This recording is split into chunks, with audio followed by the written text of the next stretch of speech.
Drop the gun, Erica! Stay out of this! No. This is between him and me! Just get me out of here! Don't leave me! This woman was casually walking down the street with her soon-to-be husband, and little did they know that a gang would be waiting for them. The gang attacks the woman and ends up killing her fiancé. After the loss of her fiancé, she turns vigilante to get revenge and hunts down the city's darkest souls. Welcome today, we are going to recap The Brave One. Erica Bain describes her love-hate relationship with her city, which she knows deeply, yet feels is losing its charm and history. She is a reporter at a radio station and is wrapping up her segment, Street Walk, on WNKW. Afterward, she heads into her boss Carol's office, who mentions a TV spot opportunity. Erica brushes it off, preferring to remain just a voice on the radio. With a lighthearted quip about having a face for radio, she leaves the office, dialing her fiancé David, a doctor, to chat about their upcoming wedding. They juggle details and debate his love of sports, as he's not thrilled about ditching his game for an art event that night. Still, Erica heads to the event alone. While she is there, David shows up and they decide to head home together. Once back, David runs inside to grab their dog Curtis and Erica's jacket, while Erica stays outside, eating an apple from their friendly neighbor Jose. David joins her, playfully taking a bite of her apple before they head off to the park for a game of catch with Curtis. In a spontaneous moment, David suggests they skip the wedding hassle and get married right away at City Hall. Erica laughs it off, not keen on upsetting his mother, who insists on a traditional wedding. David is deeply touched by Erica's commitment to their future, calling it the sweetest thing she's ever said, but their tender moment is cut short when they notice their dog, Curtis, has been gone a bit too long. Worried, they searched and found him at the end of a tunnel, held by a group of guys demanding cash for Curtis's safe return. There are three men, one holding Curtis, another filming, and the third eyeing David and Erica's valuables. The couple quickly realizes they're being robbed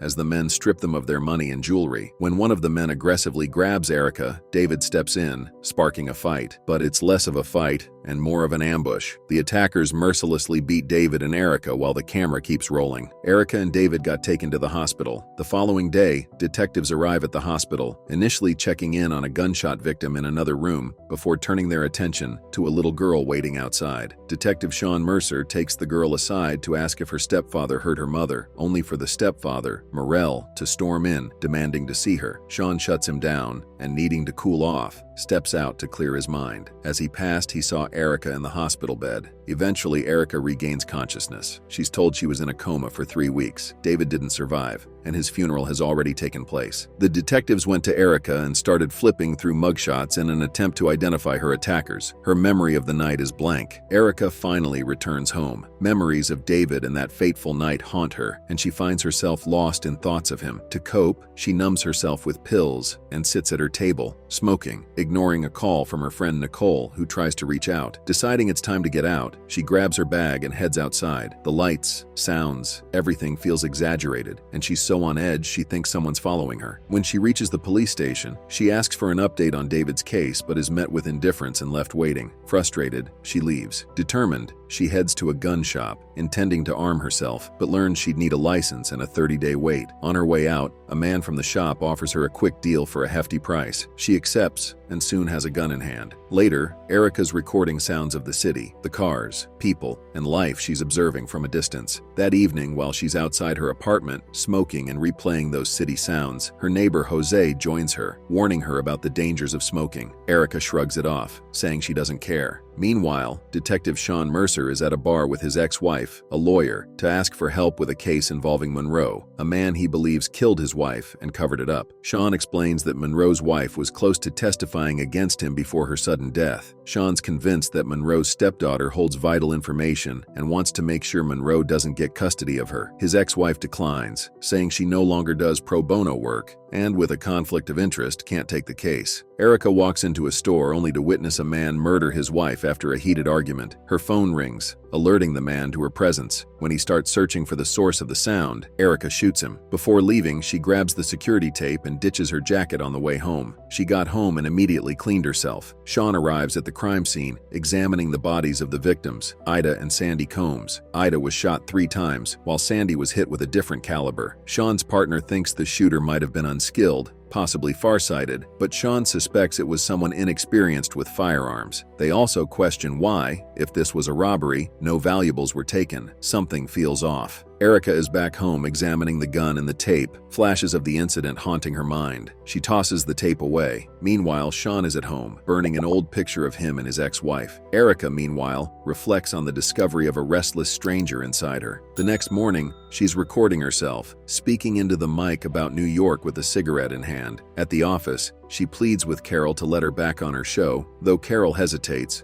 concerned about all Erica has endured. Erica insists she needs to keep going. After some hesitation, Carol lets her go live. She stumbles on her first line, clearly unprepared. She then ditches her script, launching into an unscripted monologue about living in fear in New York. She reflects on how fear once seemed like something only weak people felt, until it gripped her personally. After the broadcast, she spent the day at David's grave and stayed there until nightfall. Later, while recording sounds on the subway, she witnesses two men bullying a young boy and an elderly man who tries to help. When the other passengers get off, Erica is left with the two bullies, who soon turn their attention to her, flashing a knife. As one gets close, running the blade near her face, Erica pulls her gun and shoots them both. Leaving the scene, she feels a twinge of regret, wondering if just showing the gun would have been enough. Meanwhile, Detective Sean Mercer and his partner are called to the scene. They notice that, like a recent case, the gun used was a 9mm. They suspect this isn't the work of a professional, but someone with growing precision. They assume it's a man. Outside, Sean saw Erica walking and approached her, but when she told him she works on the radio, he went back thinking she was there to get information. Erica, back home, listens to her recording from the subway incident,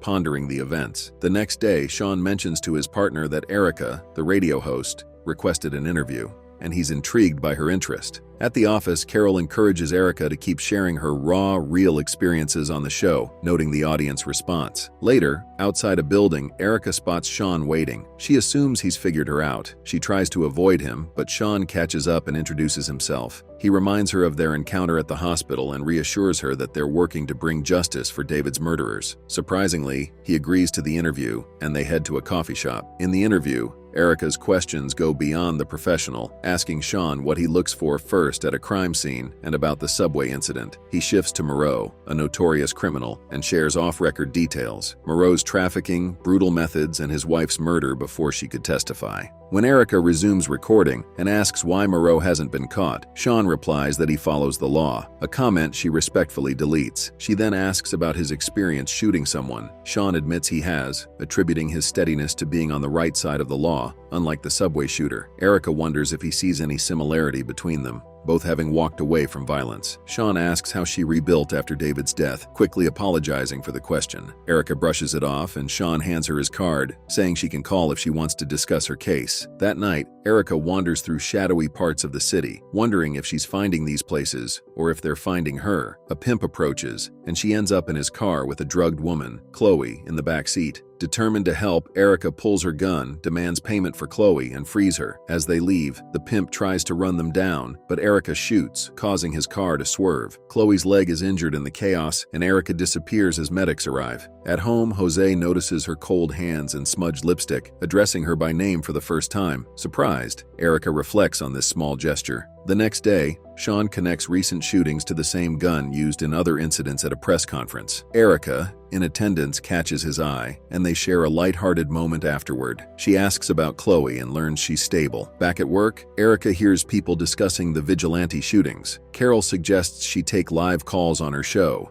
and Erica reluctantly agrees. On air, she opens the lines, receiving a mix of admiration and humor from callers. One even asks if the vigilante has a girlfriend, offering her number. Amid the chaos, Erica realizes the public's fascination with violence is pushing her to her breaking point. Later that day, Erica decides to turn herself in to the police, but they make the process difficult. She leaves. When she calls Sean, they talk casually, and he offers to stay on the line with her until she can fall asleep. She declines, but as she ends the call, Sean hears the ding of an elevator, sparking his suspicion. As Erica continues walking, she spots Monroe and confronts him, demanding why he thinks he can harm people and escape accountability. Monroe, mistaking her for a paparazzi, swings a crowbar at her, but Erica retaliates, disarming and overpowering him, sending him plummeting to his death. Soon after, Sean and his partner arrive to investigate Monroe's death. Sean got suspicious as he heard the sound of the elevator. Erica limps home, where her neighbor Jose helps her with her injuries. She confesses she killed someone, but Jose, unfazed,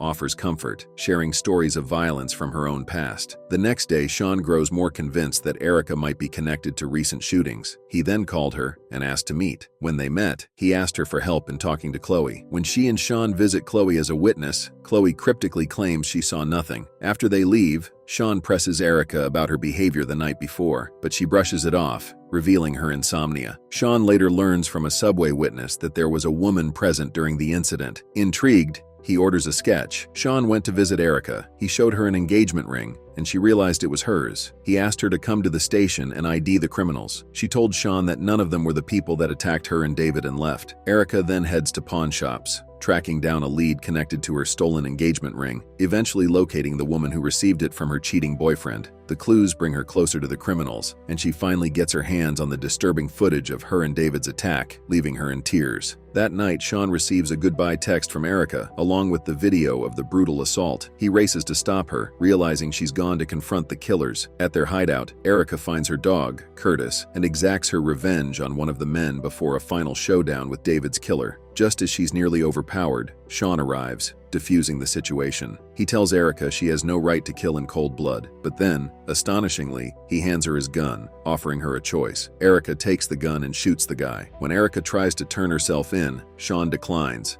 devising a cover story to frame the criminals for all the recent murders. To sell the narrative, he instructs Erica to wound him, which she reluctantly does. Calling for backup, Sean watches her leave with Curtis. As she walks, Erica narrates there's no return to who she once was. This stranger is her true self now, accepting her transformation completely. And with that, the movie ends. We hope you enjoyed our video. Watch the next recaps on the screen and don't forget to subscribe for more amazing recaps. See you in the next one.